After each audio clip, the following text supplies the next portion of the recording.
In Conversation with Terry Shepard, award-winning broadcaster, narrator, and author. A deep dive into the writer's craft with the artists and support systems who create the stories we love. Thanks, Lisa. From the world of high-stakes investigative journalism to international espionage, today's guest knows how to keep readers on the edge of their seats. After nearly 25 years in news and talk radio, where she shattered glass ceilings as one of the first female voices on the air, and later as a top executive, she turned her talents to crime fiction. You may know her from the Carol Childs Mysteries or the Misty Dawn Mysteries, but now she's taking us on a thrilling global adventure with her latest series.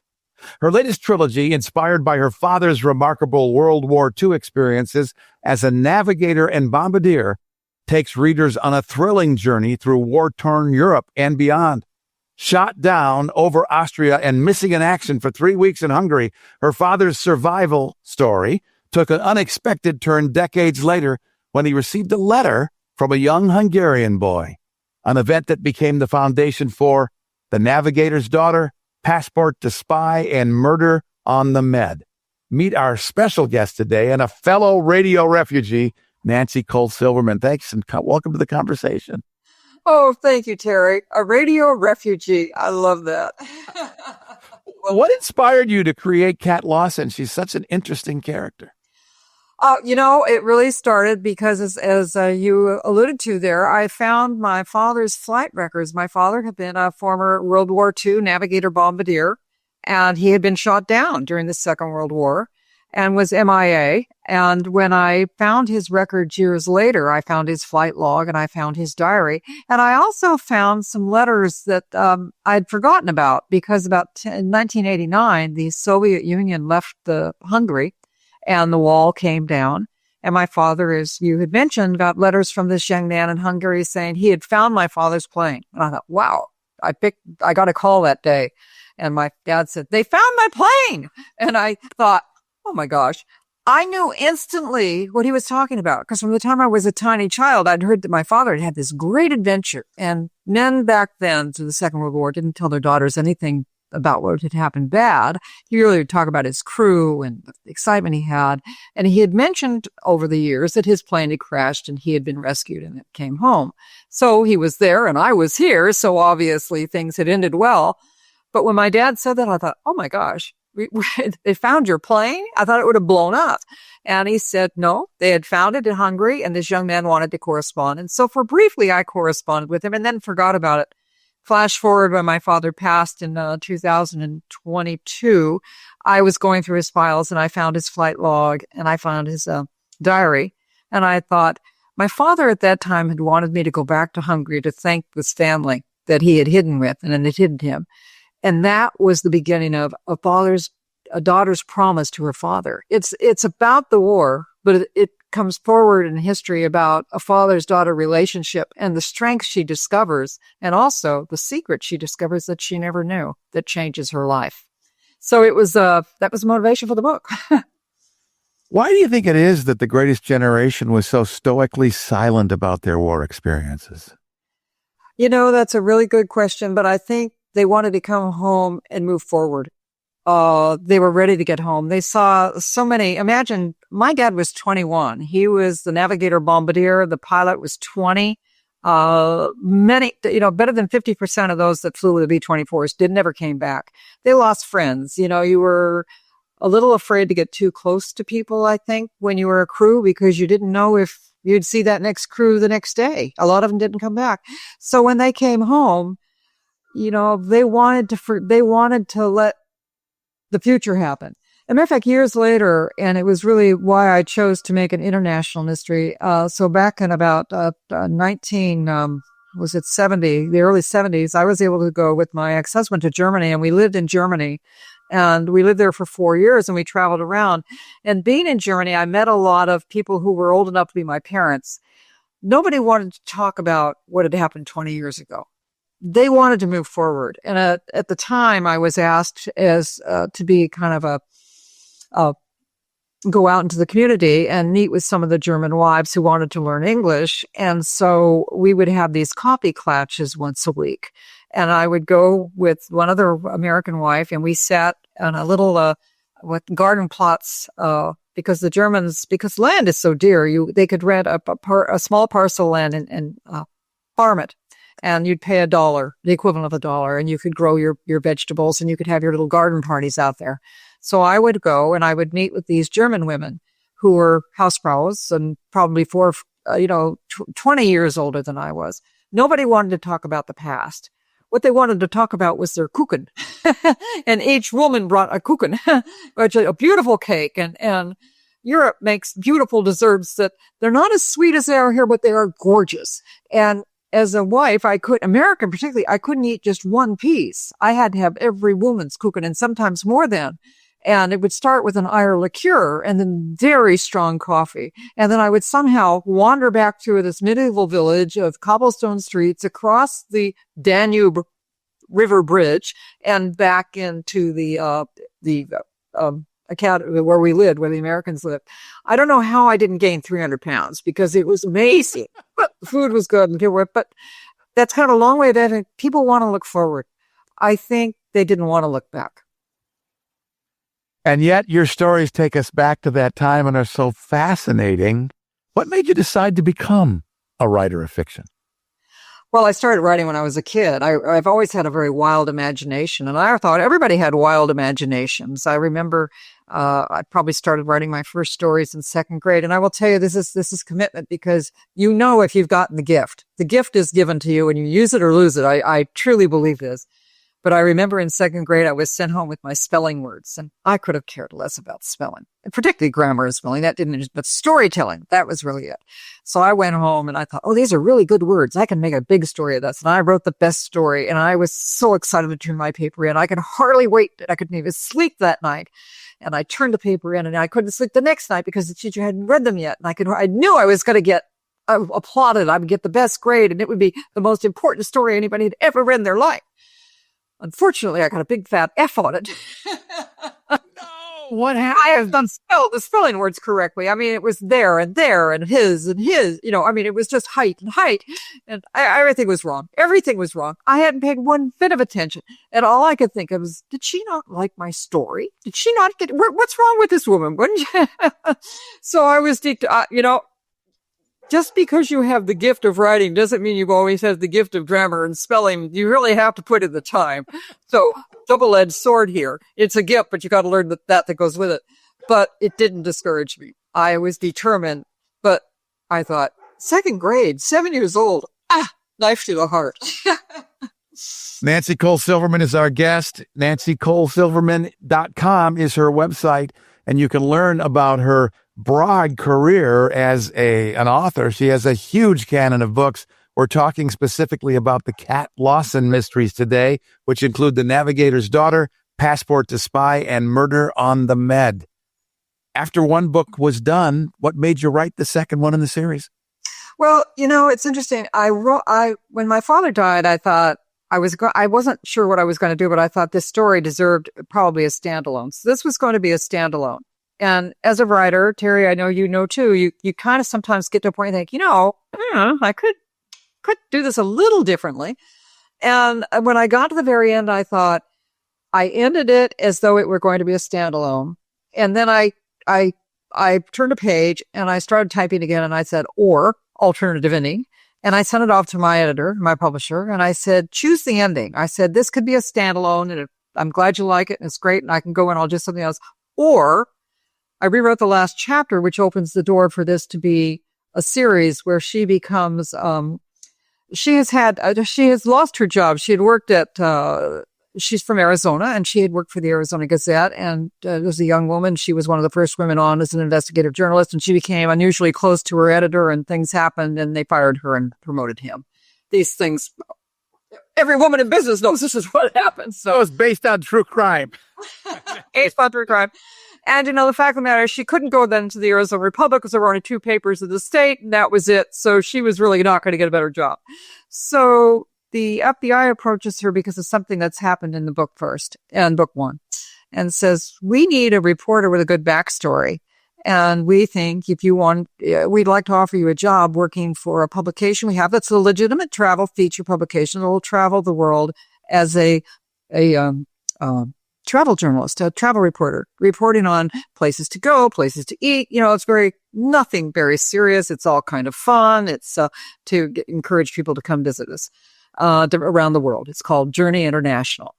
But, and this is true, that during the Cold War, the FBI and the CIA would frequently need people with legitimate backstories to make a package delivery, or maybe just to deliver a message, because you couldn't lose one agent or expose somebody, but you could have somebody who legitimately would be there, who could be sitting at a bar and pass an envelope or just pass a piece of information.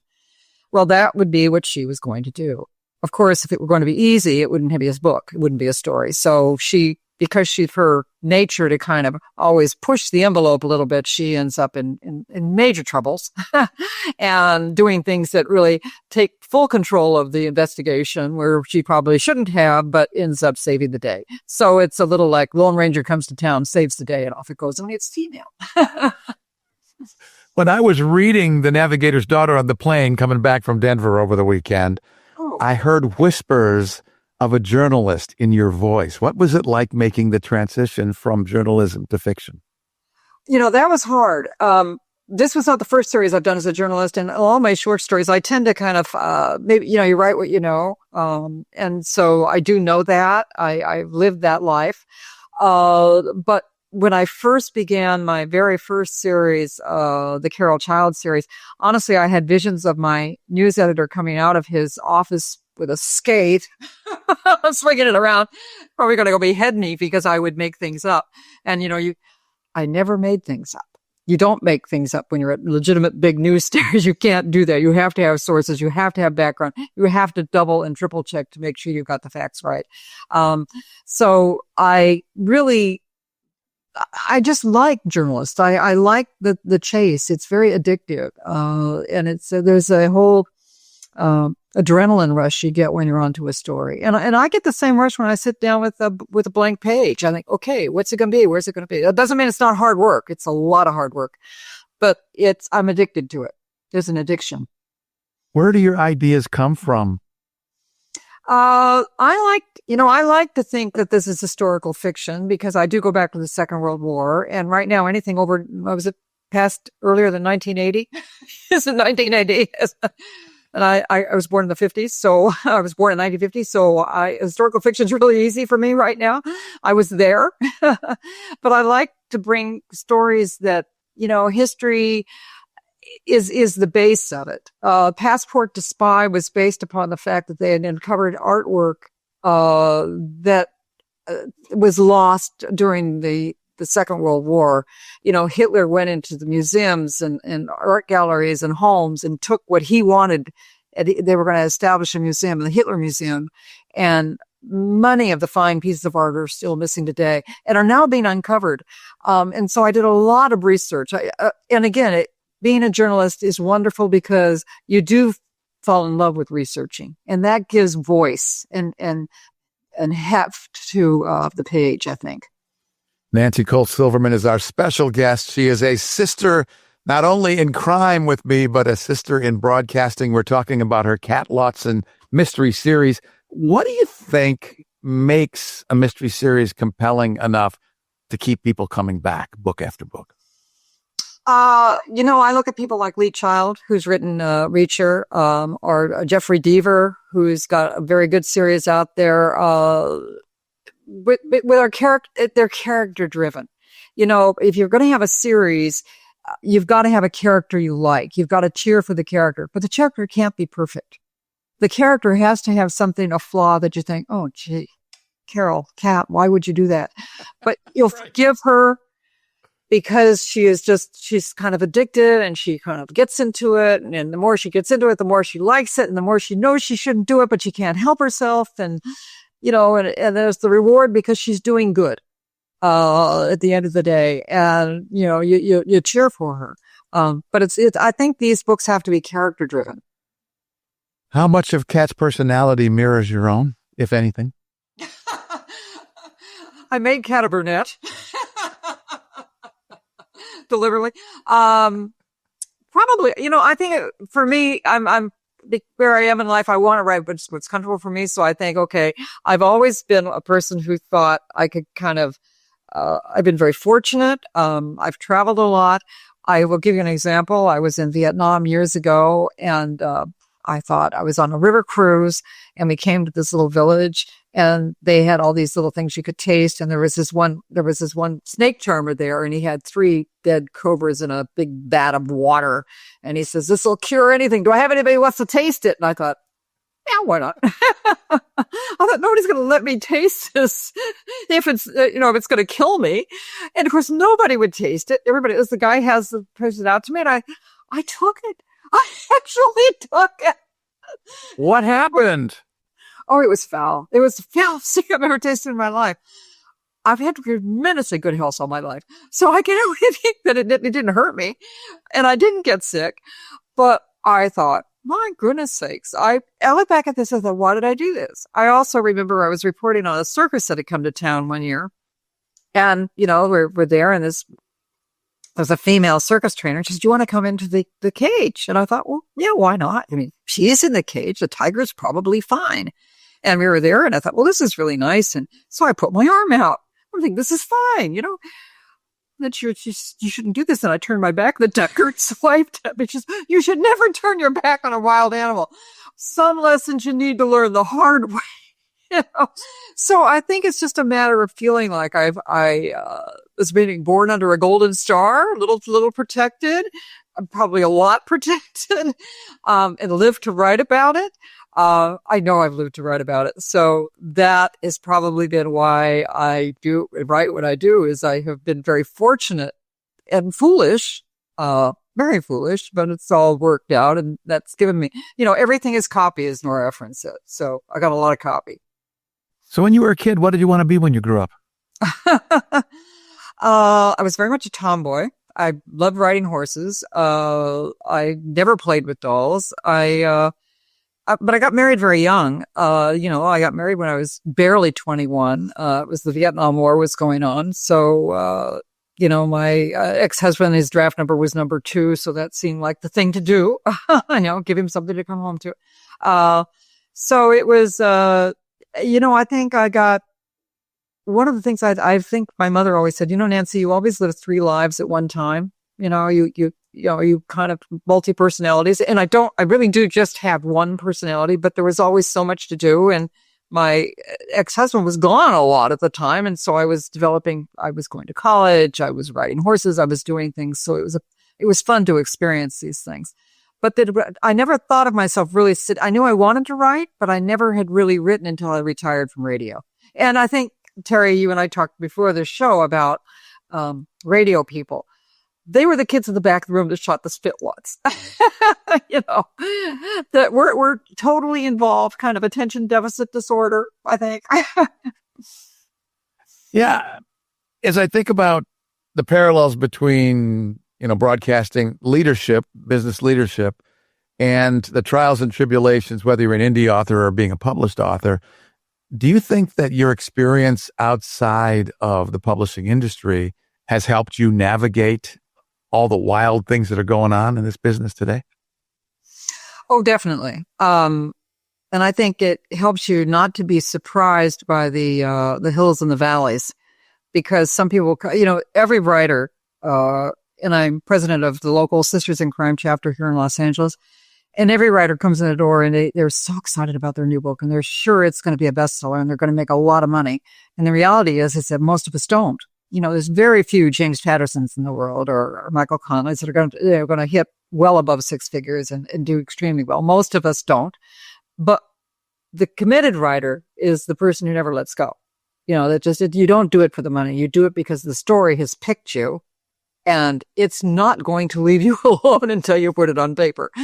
And so I feel very strongly. That's why I like to teach writing too, is I think it's a gift and you have to share it, and you either lose it or use it. So I don't know. I think it doesn't surprise me when things change. Right now, I think everybody's trying to navigate how are they supposed to promote themselves. And there is no easy way. Writing is not broadcasting like we grew up in broadcasting, where you could run an ad on radio or television, and it reached a broad group of people. This is very niche marketing. It is one by one by one. It's word of mouth. It's reaching one reader who just loves you, who will suggest you to their book, to their book club.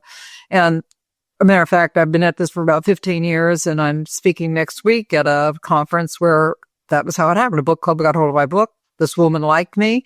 She invited me out to her house. I had no idea where I was going. I thought, drive an hour and a half. I'll go. I'll meet these people. She's going to feed me. I'll come. Got my book. And before I know it, now she's got me at a convention this weekend. And that's how it happens. But it's not like it used to be with broadcasting. It's a totally different thing. What do your 5-star fans like best about your storytelling? I think they like the character.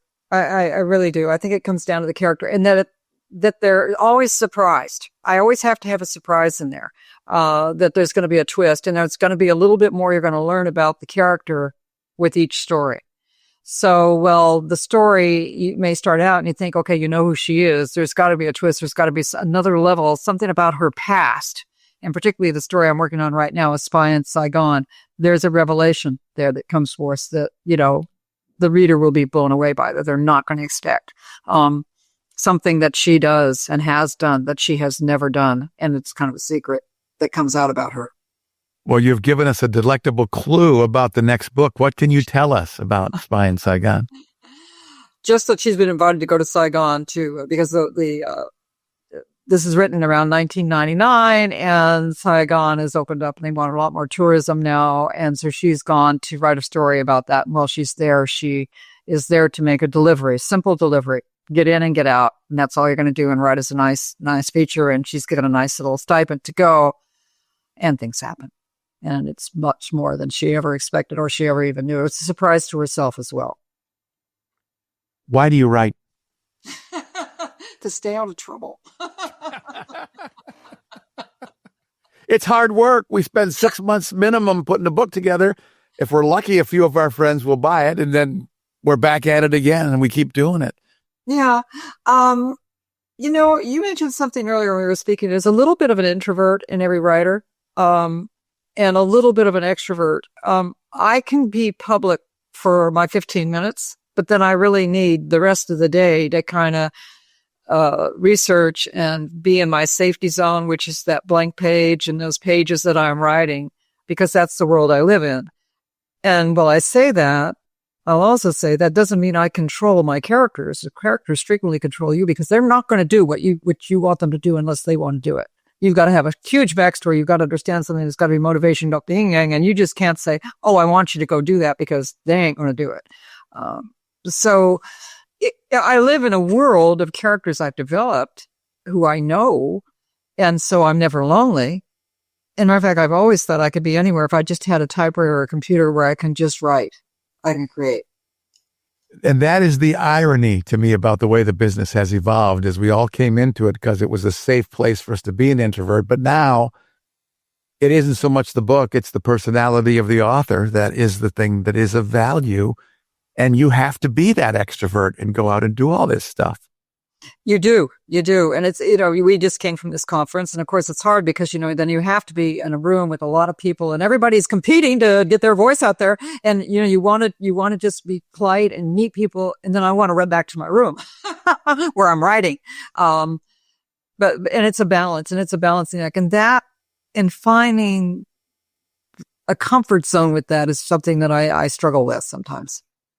Do you ever worry that you'll run out of ideas? No, not really. You look at a paper, you can pick a paper up every day. Ideas come to you.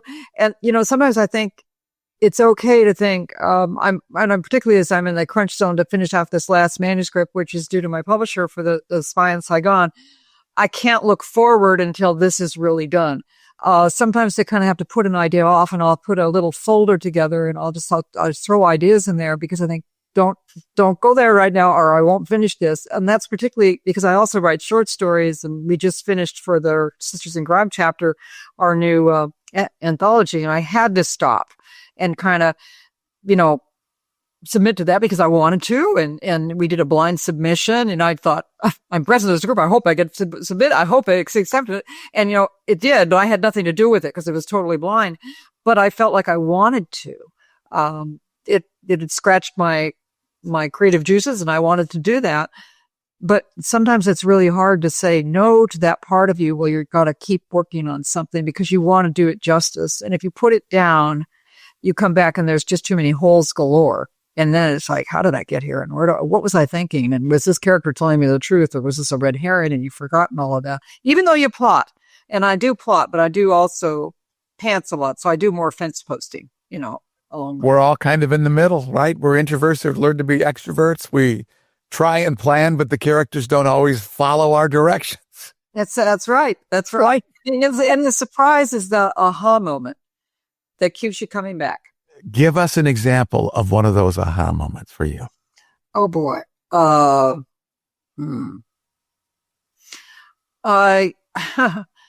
I'm without revealing things on some things, I'm gonna be a little careful, but I will tell you some fun, as a fun kind of aha moment, but it had to do with research is, Murder on the Med. I was writing this, my mother who passed, 2 years ago at 99 and a half, she had a very long, good life. And when I was visiting her toward the end of her life, she said she lived in Arizona at a retirement center. It was very hot. It was this July or something. And I said, if you could be anywhere, where would you like to go? And she said, I like my community. I really do. But I really wish I was on one of those cruises that you go on. I want to go on a cruise. And I thought, what if she was on a cruise that was just for retired people?